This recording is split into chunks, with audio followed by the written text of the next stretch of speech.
Welcome everyone, Costin here with a discussion about the very worst campaigns in a Total War Saga Troy. And when I'm talking about the worst campaigns, I'm not just talking about campaigns that may have a difficult start, because I could easily put Diomedes, for instance, or Ajax on this list. But although they have certainly brutal campaign starts, they can gain a significant amount of power.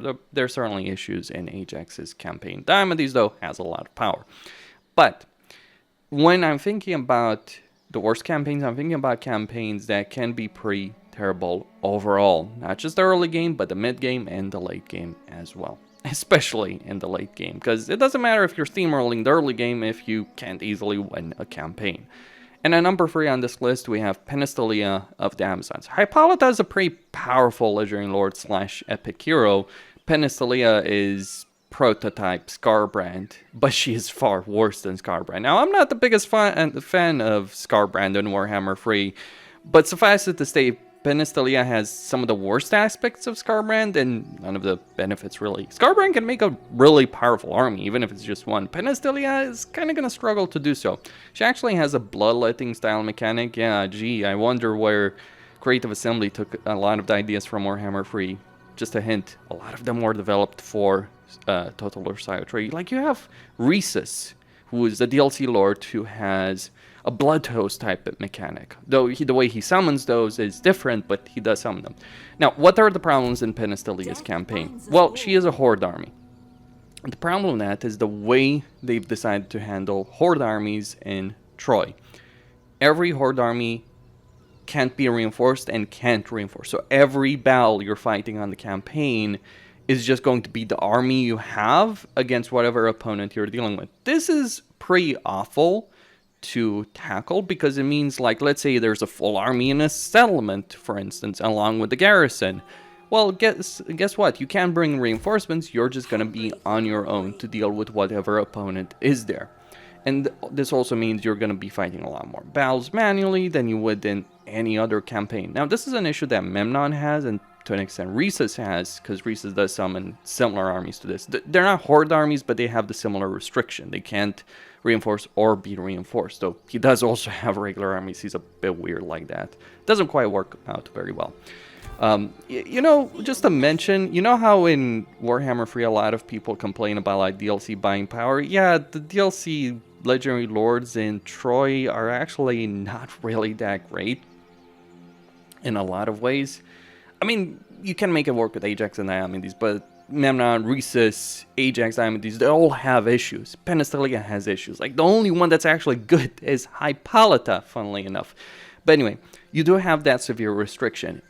And on top of that, you don't really have the most powerful single army in the game. Like, if you had a really powerful army, or if you can make individual armies really powerful, that would be a different situation, but you don't. I mean, you might have powerful armies for field battles, but not for sieges. And guess what? Minor settlement battles and siege battles constitute the vast majority of battles you're going to fight in a campaign in Troy as well. I mean, it's like Warhammer 3 took a lot of the issues that Troy had and kind of made them worse in some ways, though it did improve on certain things as well. So when we're looking at her roster, she does use the same warband upgrade system that the Warriors of Chaos do use. Troy had a lot of great ideas, not necessarily the best execution, nor did Warhammer 3 have the best execution. But if we're looking at the units roster, we can see that the best units we have, like, well, there's 3 different cavalry units, a unit of 4 different cavalry units, actually, all of which are pretty solid, some of the best in the game, some of the, like, you could easily take these guys against chariots and be quite very powerful. Like, you've got skirmisher cavalry, you got straight on melee cavalry, charge cavalry, you name it. This is great for field battles, but in terms of sieges, you need infantry. Well, what about your infantry options? You only have 4 beyond the basic units. Like, you've got like a spear infantry, very low armor, light infantry, not going to do well in sieges. You've got some axe infantry. Not the best armor, not the best stats, won't do well in sieges. And then your ultimate infantry option are the Daughters of Ares, but they don't have the armor to withstand the situation in a siege. Like, if you try and take the Daughters of Ares, let alone the weaker versions, in a siege and just, like, storm the gates, storm the walls, they're just gonna get slaughtered by the range units, the towers. That's what happens in sieges. it is certainly an issue of balancing in Troy, where factions and legendary lords slash epic heroes that have access to heavy infantry do much better than those that don't. You don't have access to heavy infantry, at least heavy infantry that's heavily armored. That's what matters. All this light infantry, medium infantry bullshit that they tried to make work in Troy, I mean, it could have worked, but then you made the game design that were heavily armored infantry because of all the choke points in minor settlement battles, the choke points in major siege battles, and even in field battles, because the map design does have a lot of choke points. Heavily armored infantry does do better. I don't care about how fast an infantry option is, unless I'm having to chase down skirmishers. And if I have to chase down skirmishers, I'm already doing something very, very wrong in that battle. I should have chariots or cavalry centaurs to deal with that. I mean, obviously you can get the myth units and they can kind of make up for that, but myth units are play a more of a support role, even when we're thinking about like all the mythos things, even when we're thinking about the griffins and all that, they play more of a support role, not a frontline infantry role. You need the frontline infantry yourself. So you're outnumbered and you don't have the army to really be able to win sieges. Good luck winning against Mycenae in this campaign, because Mycenae is not quite as heavily fortified as Troy, but in some ways it might as well be, especially by the time you get there. And you need to eliminate it. You also need to eliminate Sparta and Athens, but those are less of an issue. So that was a problem. Now, they tried to give Penthesilea some benefits in order to make it work, but I feel it falls flat on its face. So what you get is the bloodletting mechanic, and what this does, it's a mirror similar to bloodletting. You fight battles, you build it up, and as you build it up, eventually you can summon units with blood oath. Now what this does is it's kind of like the WoW army that the Greenskins have in Warhammer 2 and 3, where you get units attached to your army. It's up to 9 units. They don't last very long. This is the crucial thing. So you will only use them like before a major siege battle specifically.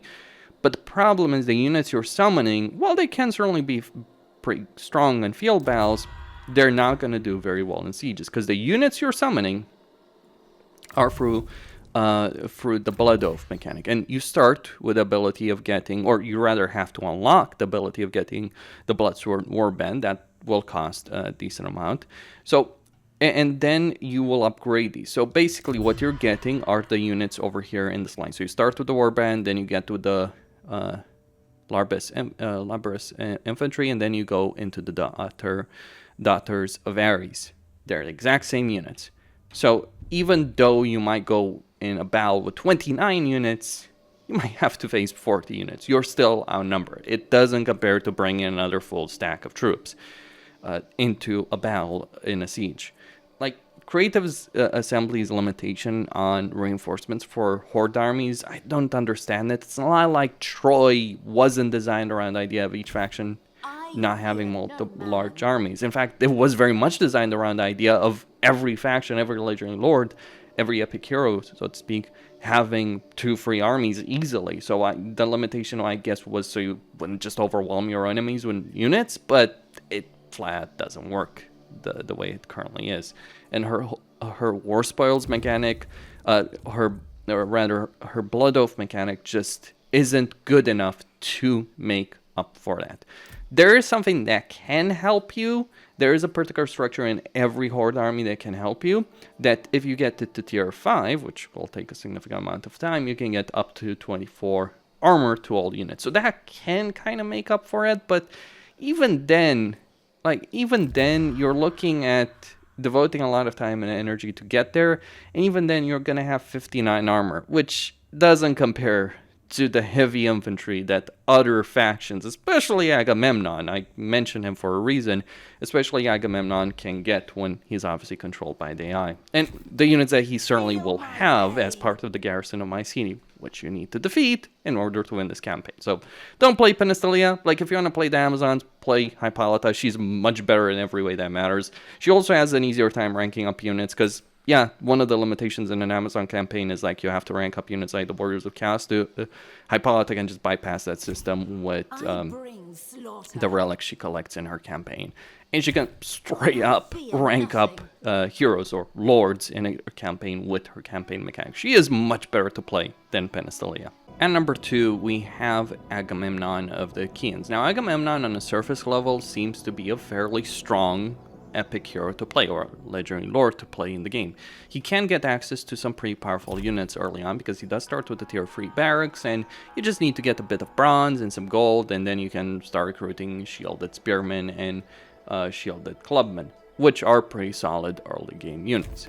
That's great, but that's really the only benefit. Like, your army roster is strong, but goddamn, you're gonna need that army roster in order to win this campaign, because it is going to be fairly brutal. In terms of unique campaign mechanics, you have 2 of them. One, you can vassalize factions through diplomacy. I don't believe you can subjugate factions. Could be wrong on that, but you can only vassalize factions through diplomacy, which is a big issue because it can be annoying trying to manage it. You could obviously manage it, but it is annoying. Also, on top of that, you started with 2 different settlements in 2 different provinces, which isn't a great situation. And your starting enemy is over here in Terrans, which is in a settlement. So your first battles are going to be against a walled settlement with 2 different armies just outside of that.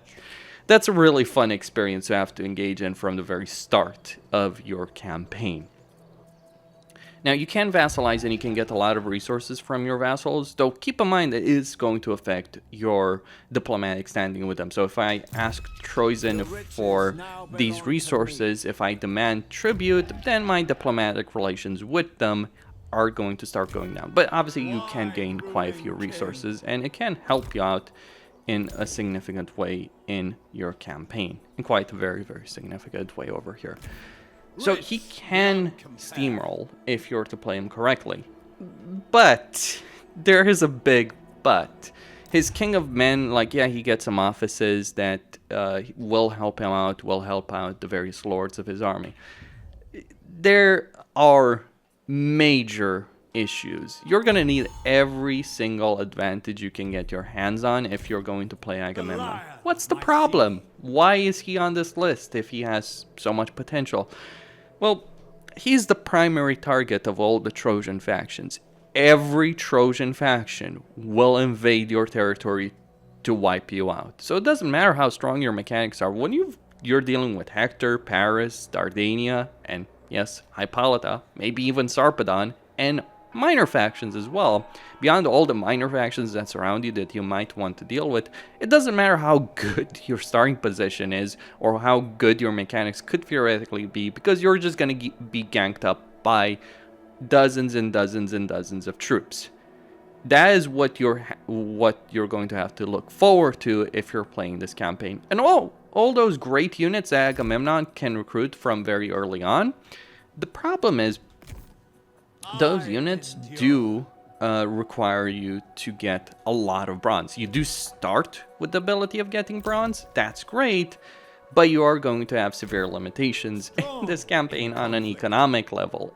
Yes, you can make it work, I emphasize this. You can make it work, but it is a brutal affair to deal with everyone coming for you. And on top of that, you actually have this advantage because you do start with defensive alliances with both Salamis and Sparta, because that ensures for certain that you are going to be attacked. See, usually when it comes to the Trojan War, Troy or Mycenae or the Achaeans don't necessarily declare war on you as the player. They declare war on a faction, usually the one that might be weaker, and typically it's either Paris or Sparta.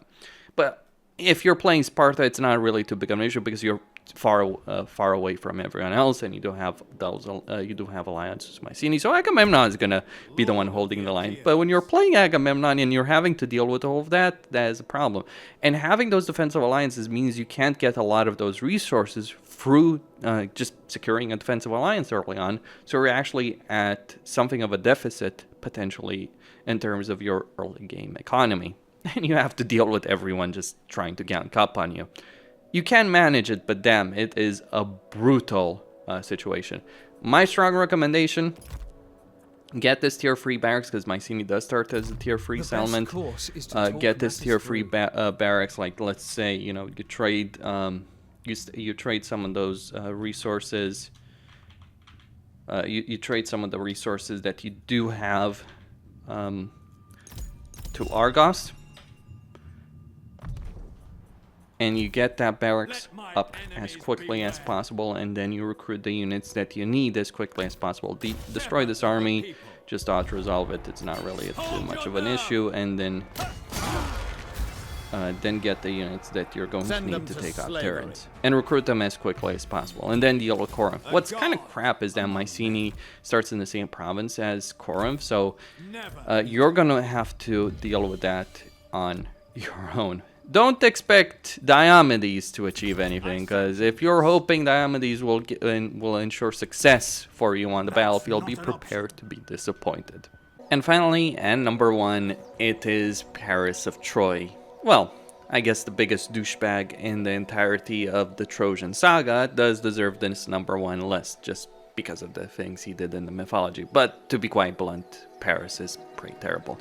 First off, he's a ranged hero, and while ranged heroes, or rather ranged lords, in Troy aren't as terrible as they are in Warhammer 3, they can actually do quite a decent amount of damage. They obviously don't compare to the raw and mitigated power that a melee hero does have. Like, you know how in the mythology, Paris is a great archer that kills a lot of people? Yeah, if he tries to go up against Achilles, he's gonna get annihilated in the fight between them. He won't be able to deal with Achilles. That's the problem. You don't have the ability of killing enemy lords on the battlefield if you have an archer. That's a significant issue, because killing the leader of the enemy army is an important factor in you being able to win, especially with the significant amount of morale and the durability that they have, in particular on legendary difficulty. That's the first issue. It isn't the last. Second issue. Beyond any faction mechanic that Paris has, guess who everyone hates of the Achaeans? You. Guess who's the primary target of the Achaean war effort? You. Guess who's within the perfect attack path for every Achaean army to invade Troy? You. So if you're playing this campaign, enjoy seeing Achilles, Agamemnon, Menelaus, Odysseus, because why not, Ajax, Diomedes, all coming for you. Now, even a powerful legendary lord epic hero would struggle with that. I mean, certainly Achilles, who has a similar problem, though he isn't the primary target, but if Achilles gets involved in a war like that, yeah, even he has major issues. You are not Achilles, and Achilles can avoid that because he doesn't need to get involved in this until you so decide. As Paris, that decision will be made for you. That's the fun part. Then you actually have his army roster. Now, it isn't bad. It's not Penthesilea or anything like that. In fact, it can be pretty good. But he does have a problem. He doesn't have an infantry barracks early on in his campaign. I mean, you can get a watchtower and you can get Persian axemen over here, which are fairly decent. They're certainly comparable, or they could be considered comparable to what Hector has, and they do have that huge amount of armor piercing.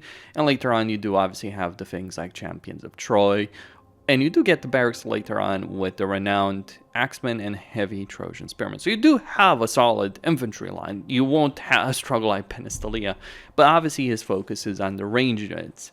So he's going to go for Trojan princes.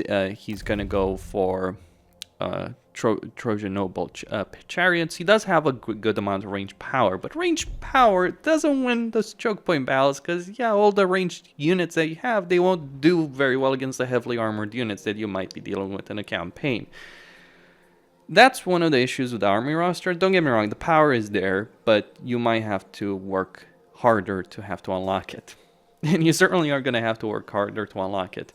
Then you have the campaign mechanics, the unique campaign mechanics, and geez, Creative Assembly, what the hell were you thinking? First off, we have Helen, my love. Now, the way this works, there's multiple things to keep in mind, and this also applies to Paris. Basically, if Helen and Paris are together, they're pretty happy with one another, right? So you get an upkeep benefit, You get the morale for units, or if if Helen is captured, then you rescue her. You get a major upkeep benefit, the morale benefit. Okay.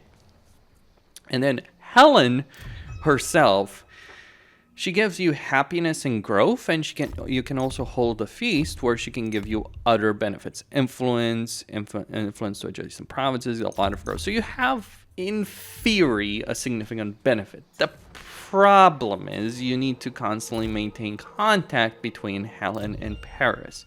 You can move Helen, but it can only happen every 6 turns.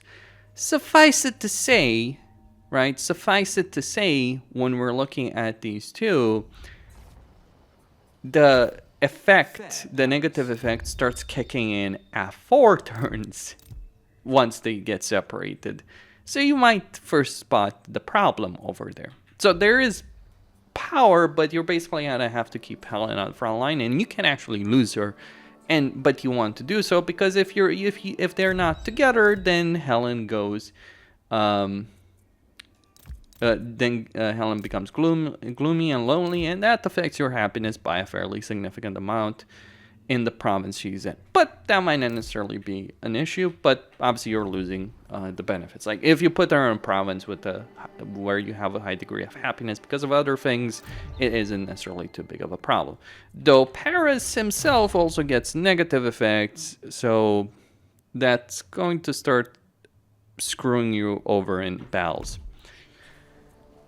That's a problem. You constantly having to micromanage this. Like if it was, if you had more flexibility with it, wouldn't be too much of an issue. But then there's the supporter system that Kislev has as well. It sucks for Kislev, it sucks for Paris and Hector. Now, it sucks for both of them, but here's the thing. This system is like Hector will win regardless. Here's why. Let me explain why this is. So you get 10 for each province that produces 400 or more food per turn, and 10 for each province with 20 or more happiness. Guess who starts with a province that produces that kind of level of food? Hector starts with that kind of power in his campaign. And really, it's the early tier that's the biggest problem with it. You're likely going to lose this early tier. Like the AI cheats and Hector gets a lot of food. You can make it work in your initial province, and you can obviously make the happiness work as well, but it is a significant issue. I mean, for Hector, it's easier because he takes his initial army, he deals with this settlement, and he hops over here. For you, it's actually a longer distance, so you're going to be slower than Hector, and every turn you waste, you're going to fall behind. And then the thing about Hector is while he's going to deal with this particular island, he's building a second army to take the gold mine, all that kind of stuff. So eventually it does end up working for Hector. You do have to go for certain hoops, but it is a race you can win. As Paris, good luck with that. And here's the problem. You have this system that's constantly pushing you towards aggression, that's constantly pushing you towards conquering enemies, defeating enemies, dealing with enemy heroes. But then Paris also has to go back home to be with his wife occasionally, because otherwise you get significant downsides to your own army and to your own faction. As you might imagine, it doesn't end up going so well for Paris. You're the primary target, you don't have the best army roster, everyone hates you, everyone's going to go to war against you, and you have 2 conflicting campaign mechanics that are going to screw you over. Enjoy playing this campaign. It is going to be pretty awful. Costin signing out, don't forget to subscribe, like, and enable notifications.